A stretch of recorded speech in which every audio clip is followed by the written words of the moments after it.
delta I is integral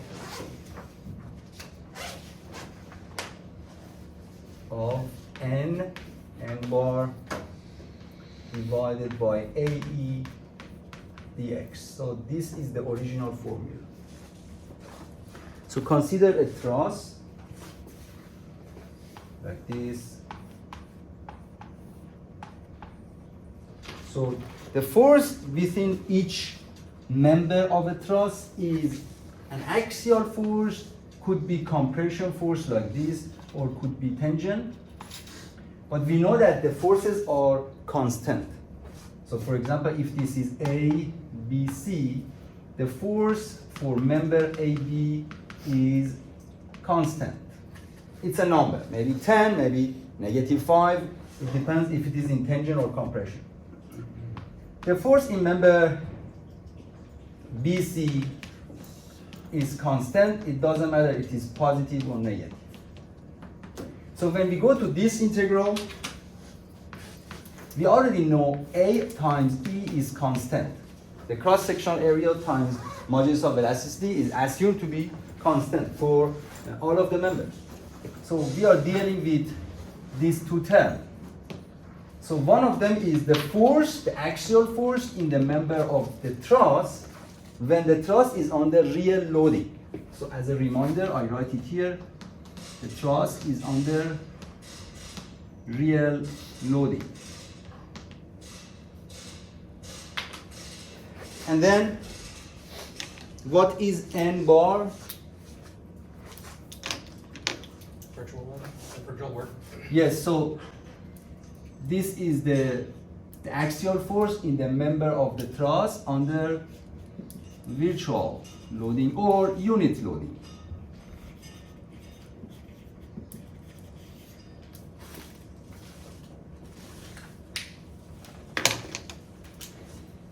So I put integral here, differential of x here. Because we already know these forces are constant, we already discussed it here.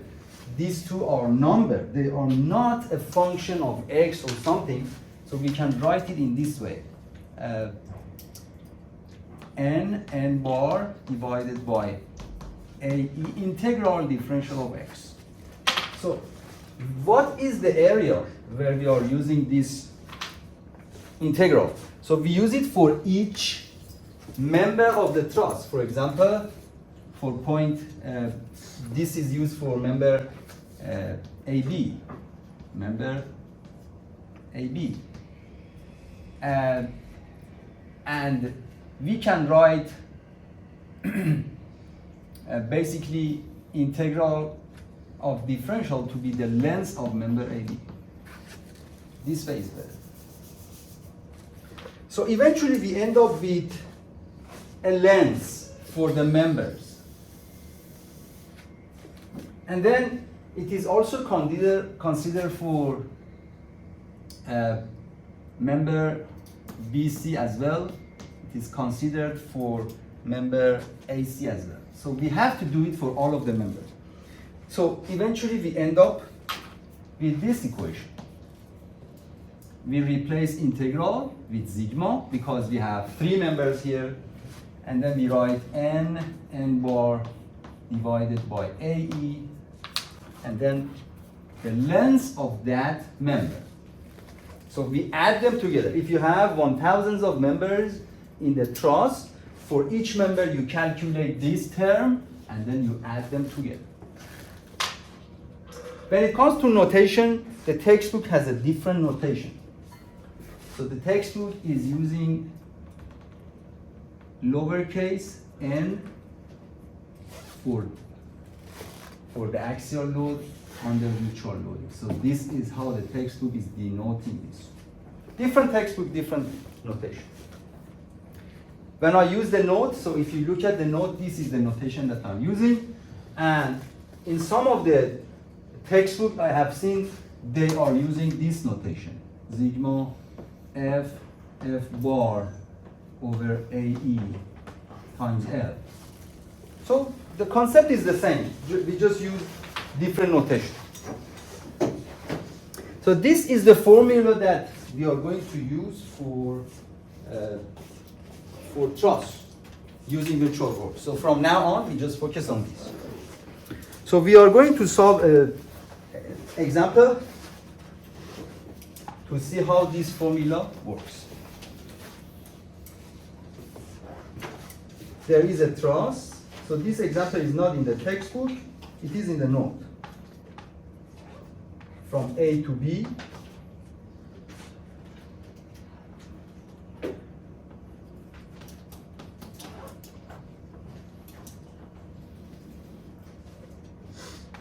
The length is L from here to here. The length is L from here to here. A, B, C. The angle here is 45 degrees. There is a P load applied on point B.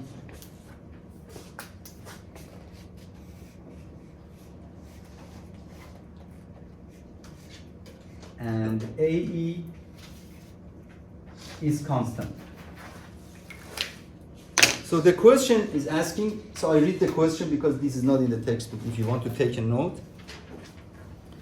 Determine the horizontal displacement of B in this structure. The horizontal displacement of B.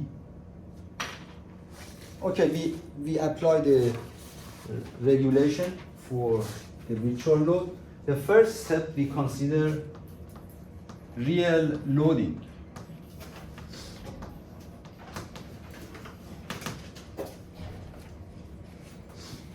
We have a truss.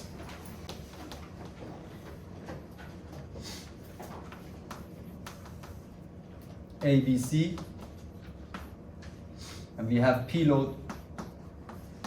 So using your knowledge from statics, we use method of joints to find the internal axial load in member AB and member BC. So the method, we consider joint B, the free body diagram for joint B. We assume all of the axial loads are in tangent, if you remember in statics. We assume it, and then later, if this assumption is wrong, you get the negative answer. So we show it with FBC, and then FAB. So this is the method of joint. So this is the free body diagram for joint B. And then we also have the P load. So you write sigma fx, sigma fy, and you find the value for FAB with their sign. It will be resulted plus P, and for BC, it is negative square root 2 times P. So we just write sigma fx, sigma fy. And you have this angle, of course, this is 45. So these are the forces under the real load. So now we consider the virtual load. Virtual loading.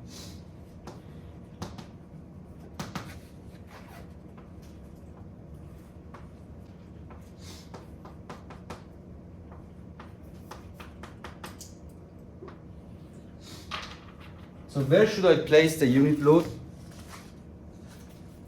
Volunteer. The question is asking for horizontal displacement of point B. So delta for point B horizontally. This is the purpose of this question. So where should I place the unit load? At point B. Horizontal or vertical? Horizontal. Horizontal. From right to left or from left to right? Doesn't matter. So now we assume from left to right a unit load. When you are solving a parametric question like this, you don't need to be worried about the unit, whether it is Newton or kilonewton. It doesn't matter. It must be consistent. So the value is unit is 1, but the unit whether it is Newton or pound depends on the problem. So now again we solve this A, B, C. We repeat the same process and we find the axial forces for this truss. So we draw the free body diagram for joint B.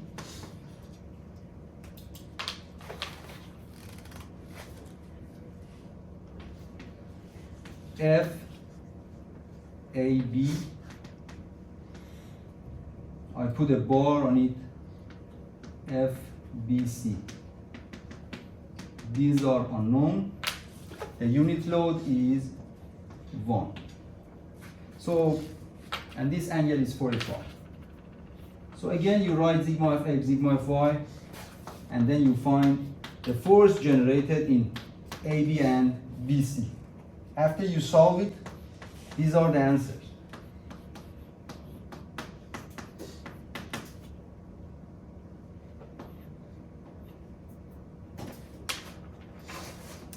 Can you do a mental math and confirm that FBC must be 0? If you write sigma Fy, sigma Fy is equal to 0 at point B, there's nothing to cancel out the vertical component of BC. So BC is 0. And then FAB is 1.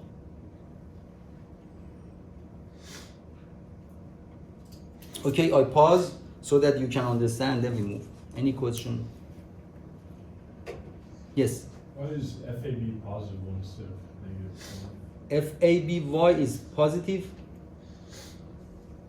What do you mean? Because when you write sigma of x, then if you assume the conventions... Yeah, that just means we have the right direction.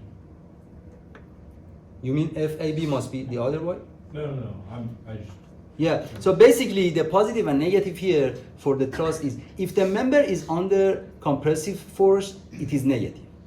If it is under tensile force, then it is positive. I guess the question from Reis could be your question as well. Maybe, if I'm not mistaken, let's draw the free body diagram for member AB. Okay. I do it from one side. So I draw this. This is A, and this is B. And now I'm going to use another color for joint B. Free body diagram for joint B. Okay, this is joint B. 1, 1. Do you agree that the direction here must be like this? Because these two are opposite in direction. So if you agree with this, then do you agree member AB is in tangent? If it is in tangent, then you must write positive. So the question, if I'm not mistaken, could be about the free body diagram of the member, which is different from the free body diagram of the joint. Sometimes the student confuse them in statics course. So this is the free body diagram for member, this is for the joint. They must be consistent. Because this is a question in statics course, the student asked. So I give you time to digest it, if not, I explain again. Yes, question? Why is there no X component for FBC? No X component for FBC? No component at all. It's the virtual loading, so since it's horizontal, the truss, there's nothing that would be pulling down on it. Like the only thing that is there is force AB resisting the unit load. Wouldn't it be in tension since it's pulling right and it's also... It's not pulling on BC at all. It's only pulling on AB.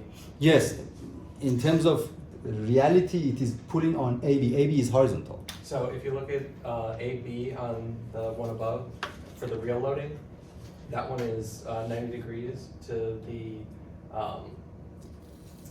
to BC, and since there's no horizontal force or no vertical force on AB, if there was no BC, then all you would have was the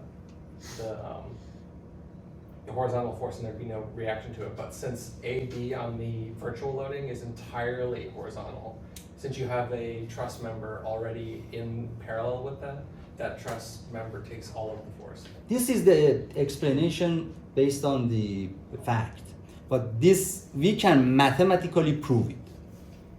So now repeat your question again, Clement. So isn't there an X component to the FBC? What do you mean by X component? You mean the horizontal component of BC? So Yeah. you mean this one, right? The horizontal component of it. So you say why is it 0? Yeah. Okay, so to answer your question, when you say this is horizontal, this is the vertical component, do you agree? Yeah. So if we write sigma Fy, can I say the vertical component of BC, FBC, and then what to write? Plus 0 or is 0, do you agree? Do you agree the vertical component is 0? If the vertical component is 0, then the horizontal component is also 0. Right? So we don't need to, this is the mathematical proof, but the explanation from Brady is correct. But the one I'm telling you is mathematically. You said the vertical component of BC is 0, you agree with that. Mm-hmm. So when one of the components, doesn't matter horizontal or vertical, of a force is 0, it means that force originally is 0. Whole thing is 0. Since it can only travel an axial load. Since there's no horizontal component to, or sorry, no vertical component to BC on that, because we only have the unit loading pulling horizontally. If the the vertical component is 0, then the whole thing has to be 0. Otherwise, there's no, there is an axial load. Okay, any question? Because it's a pin there and it's not a rigid. Because it's a truss system. Interesting. Okay. So I recommend you to review the 0 force members in Truss. It was an article on the statics course. 0 force members in Truss. And I put emphasis on that when I teach statics. I don't know who passed statics with me here. You didn't pass. Yeah. So, but basically, this is the one I explained. So I just explained for you. I just write sigma fx, sigma y. Mathematical. When you can mathematically prove it, then it is correct. Okay.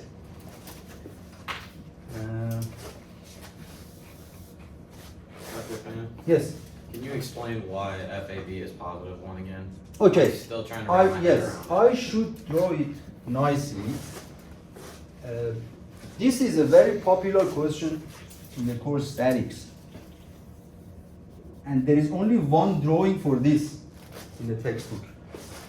So I'm going to erase this part. So you already know the formula.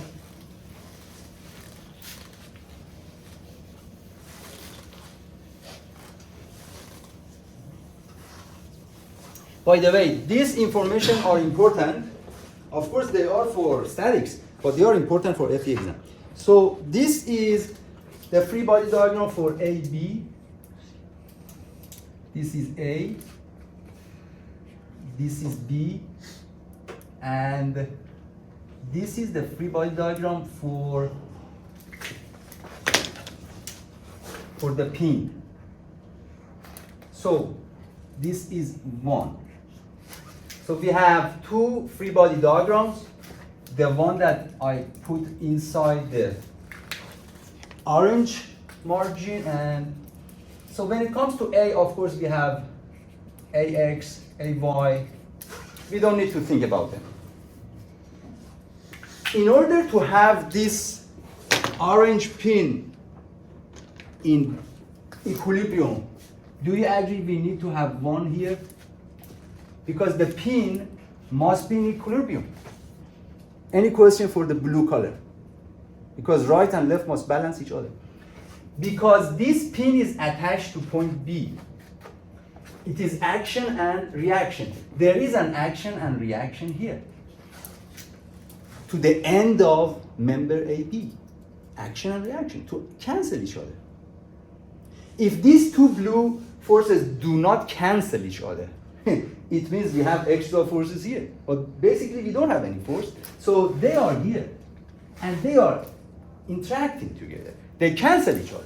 due to Newton's law, Newton's third law, action and reaction. So do you agree with this blue? So if you agree, it means you agree there is a tensile force acting on member AB. So this member must be in balance as well. So if the blue one is to the right, this one must be to the left. So now look at AB. It is pulled at both ends. So it is in tangent. When it is in tangent, the conventional sign said positive. This is a conventional sign. So this was based on the understanding. But now you say, okay, I don't want to go through this.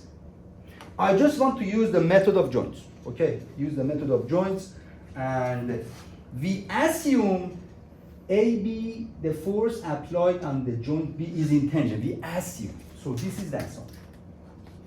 But if you assume this, it means that you assume all these directions. It means you are assuming AB is in tangent. So now I want to check if this assumption is correct or not. We are not sure about it. So let's prove it mathematically. So mathematically, we are going to write the equation. Sigma fx equal to 0.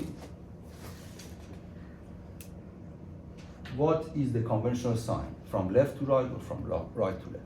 Now I'm using absolute mathematics. I'm not discussing this. It is up to you. You want to consider it in this way or inverse. It doesn't affect the final result. So now, FAB is in negative side compared to this. Negative FAB. Because you assume it to be in this way. This one is positive one because it is consistent with this. So from here, FAB is mathematically resulted positive. It means your first assumption was correct. This is the mathematical proof, and I recommend you to use this method. Of course, this is good for your understanding, but to avoid waste of time, for example, for FE exam, you just follow the procedure. This is the procedure. Any question? Again, if you change this direction, it doesn't affect the final result. You can do it. So it is up to you. Okay. You can see the difficulty of these questions is not about discourse. It's about statics. Now, everything so far was just statics. So far. Now we go back to our course, structure analysis. We have all of these forces, so I'm going to, we need this, and we need this. So we need 4 items. So now we write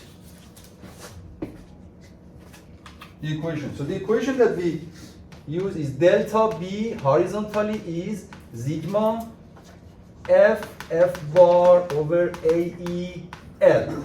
This is the formula. How many members do we have in this truss?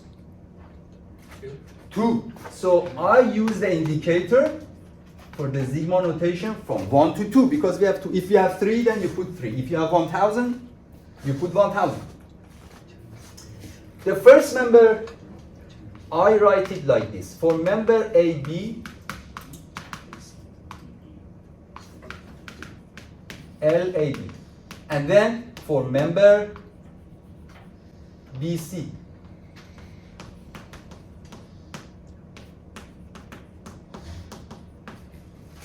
Right? Any question?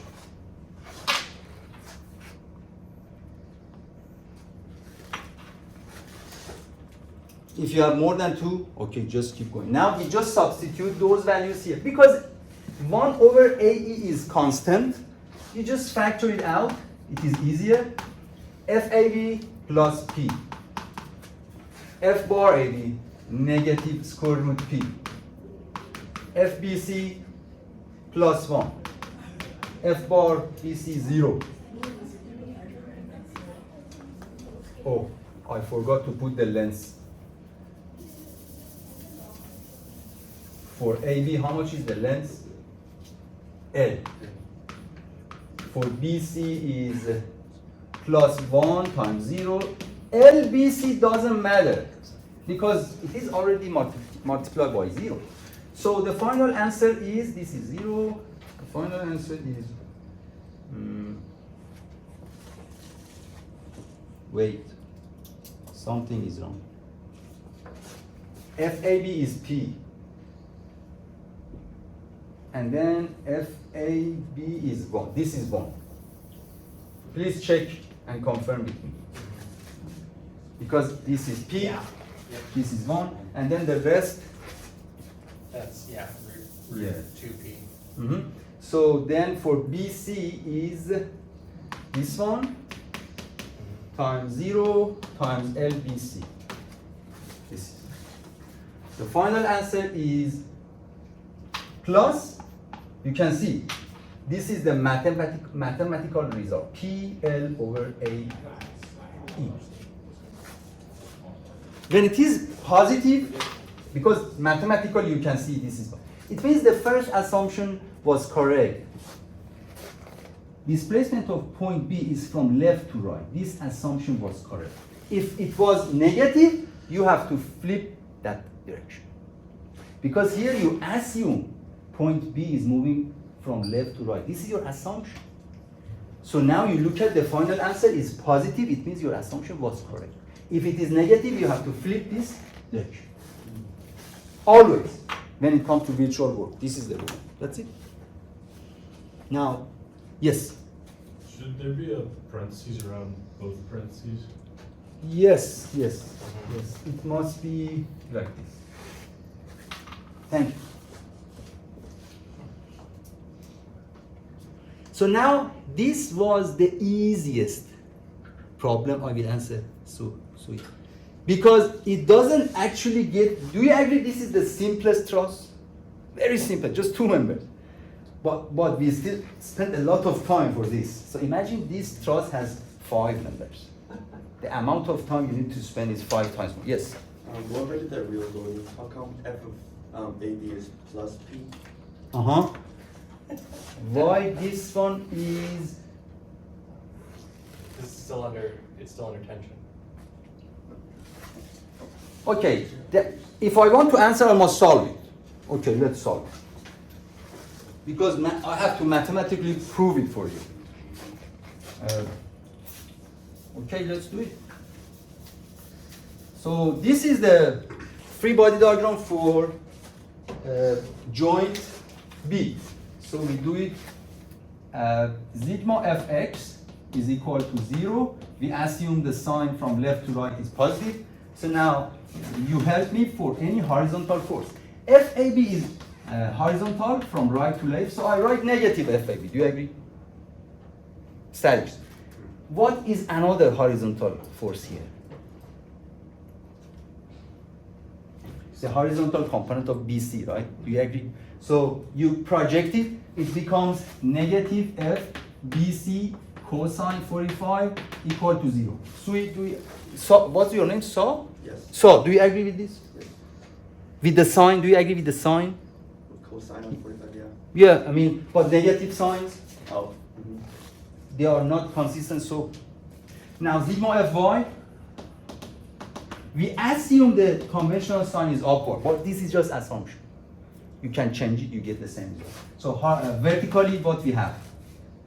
P is downward, do you agree? So negative P, the component of BC is downward. So again, negative FBC sine 45. Now you have a system of equation. Mathematically solve it.